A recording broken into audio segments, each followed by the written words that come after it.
ایک حاجت مند حضرت عثمان غنی رضی اللہ عنہ کے دروازے پر غروب آفتاب کے بعد آیا۔ ابھی اس نے دستک نہ دی تھی کہ حضرت عثمان غنی رضی اللہ عنہ کی آواز اس کے کانوں میں پڑی۔ وہ اپنے اہلیہ سے شکایت کر رہے تھے کہ چراغ کی بتی موٹی ہے جو تیل زیادہ استعمال کرنے کا سبب بن رہی ہے۔ حاجت مند نے جو سنا تو وہ سوچتا ہی رہ گیا کہ وہ ایسے شخص سے حاجت براری کی کیا توقع کرے جو تیل کے معمولی سے زیادہ خرچ پر اپنی بیوی کو سرزنش کر رہا ہے۔ اس نے ارادہ کیا کہ حاجت بیان کر دیکھوں، شاید میرے کچھ امداد کر رہی دیں۔ دستک سن کر حضرت عثمان غنی رضی اللہ عنہ باہر آئے۔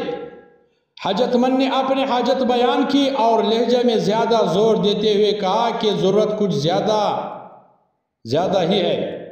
حضرت عثمان غنی رضی اللہ عنہ نے اس شخص کو ہاتھ تھاما، بستی سے باہر لے گئے جہاں آپ کا سامان تجارت بڑی تعداد میں رکھا ہوا تھا۔ فرمایا یہ سب تیری نظر ہے، کیا اسے تمہاری ضرورت پوری ہو جائے گی؟ وہ شخص حیران ہکا بکا دیکھتا رہ گیا۔ چنانچہ اس نے عرض کیا، حضرت یہ سب کچھ میرے ضرورت سے زیادہ ہے۔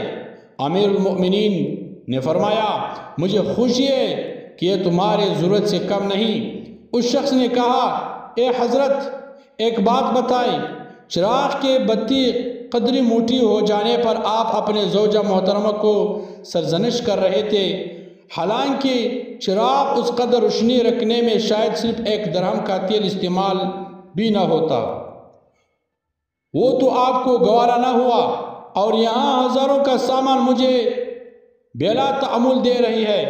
تب آپ نے فرمایا بھائی چراغ میں تیل کا زیادہ اسراف ہے، اور زیادہ اسراف اللہ کو پسند نہیں، اور مجھے اللہ کے حضور اپنے اعمال کی فکر رہتی ہے۔ یہاں مجھے فکر اعمال لاحق ہے، اس لیے میں نے سرزنش کی۔ سامان تمہیں اللہ کے خوشنودی کے لیے صدقہ دیا ہے، اس پر اجر کی امید ہے اور وہاں پر حساب کا خوف ہے۔ رسول اللہ صلی اللہ علیہ وسلم نے فرمایا کہ جنت میں ہر نبی کا ساتھی و رفیق ہوتا ہے، میرا ساتھی عثمان ہوگا۔